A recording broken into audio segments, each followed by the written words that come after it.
Hey, so 90% of dads who do this, what I'm about to say, 90% of dads either win, you know, uh, totally dominate a court case, or they get something fair or something way better than they would have gotten if they didn't fight the right way like this. Okay, I've dealt with 20. So 90% of dads do way better or win or do something fair that they're, partially satisfied with if they do this. I've dealt with 25,000 cases in 23 years.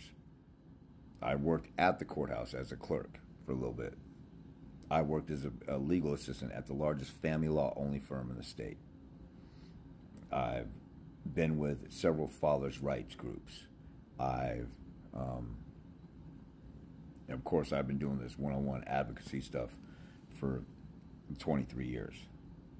So I've seen it all behind the courts, in front of the courts. I've been a litigant myself and destroyed multiple attorneys and guardian ad litems. Okay, I won some and I lost some. The fact that I won one hearing one time against a seasoned veteran attorney goes to show that anybody could do it. And I did it when I was a warehouse worker who flunked out of college. So all that being said, if a dad gets on the offensive as soon as he sees conflict, the mother is threatening to take the kids. The mother withholds the kids one time or a couple times. The mother falsely accuses the dad of violence. If you have a sense of urgency to protect your kids from the next time she does it, or it escalates or whatever, and you get on the offensive and you go to war like I did. Now, it wasn't because I was a genius. It wasn't because I knew what I was supposed to do. All I knew was I was desperate, and this was a bad sign. I smell smoke. Where there's smoke, there's fire. If I don't go look for this where the fire is, the house will burn down. Most of you guys sit around and smell smoke, and then it feels hot, and then your door is hot to your room. Like, maybe I better go out into the next room and see if the house is burning down. And then maybe you get everybody out, and you stay alive by the skin of your teeth, but you could have put the fire out when you smell the smoke. I had a sense of urgency. I'm not seeing my daughter. The mother's playing games with me. She was already trying. I felt a sense of being in control, but now she's withholding the child. That's totally wrong. That's totally evil. Let me go do something about it. There's guys I've talked to. They've been letting the mother disappear for years, and you haven't done anything because you felt powerless in your sissy little feelings to actually do anything. You know, if a total stranger kidnapped your child, if you're at a park and you looked away for a minute and you look back and your kid's not on the swings, you'd go running looking for your kid. You wouldn't say, oh, I wonder if my daughter got kidnapped. If I go looking for my kid, that will offend the kidnapper and I might hurt their feelings, or they might go to jail and lose their job. You don't give a damn about stuff like that. But suddenly, when the kidnapper is the mother, all of a sudden it's okay.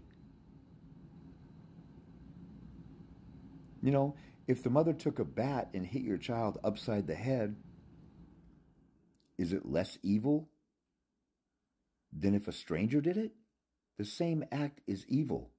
The fact that it's the mother, it's because you are brainwashed. You have your Jezebel baby's mom had a spell on you, or she had you whipped or henpecked, or you don't have any kind of self-worth or any balls to actually stand up for anything in life, and you've been pacified and softened by the agenda in this country to soften men. You've been eating too many foods with too much tofu, or too many foods that give you estrogen.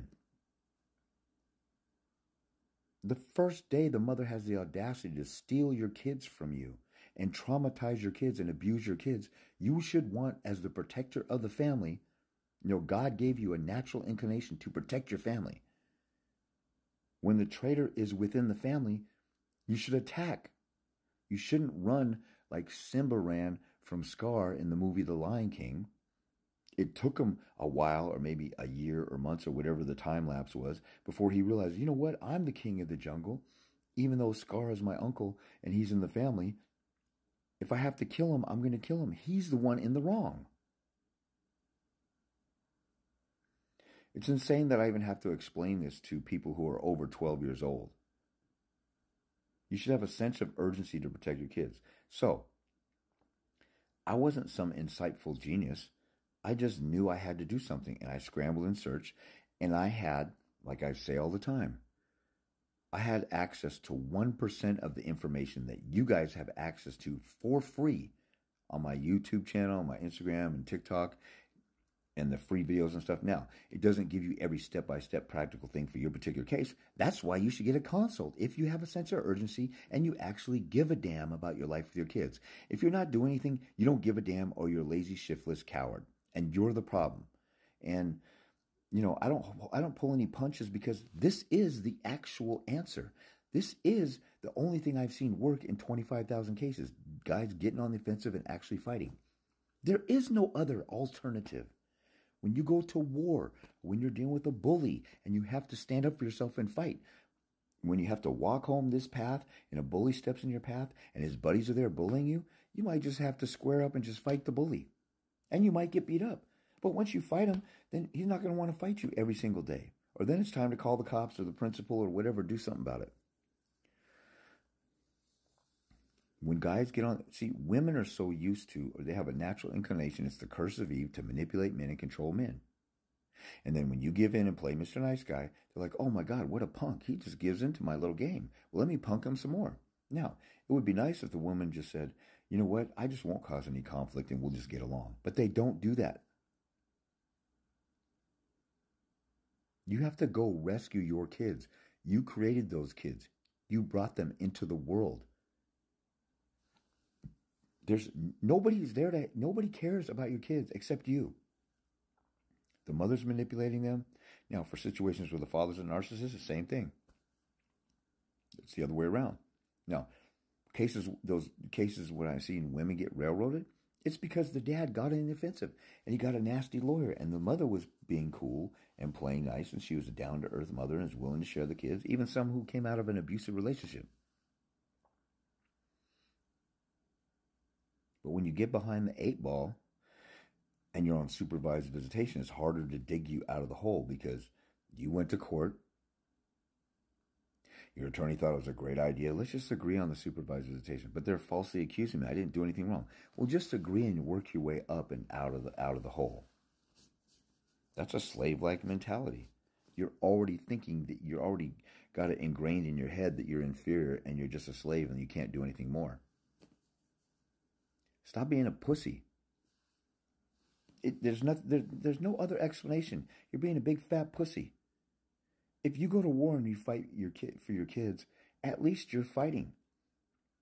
Outside of, the thought that I'm going to stand before God and give an account as to what kind of father I was. If I sat back and didn't fight for my kid, I'm not going to be a father, because the mother's withholding the child from me. So I had a sense of urgency. But after that, I thought, you know what? When my daughter turns 18 and she says, Dad, where were you my whole life? I'm going to be able to face her and say, go talk to your mom. Look at this pile of paperwork that goes all the way to the moon. I've been fighting for you for 18 years. Go talk to your mother and ask her why she withheld you from me.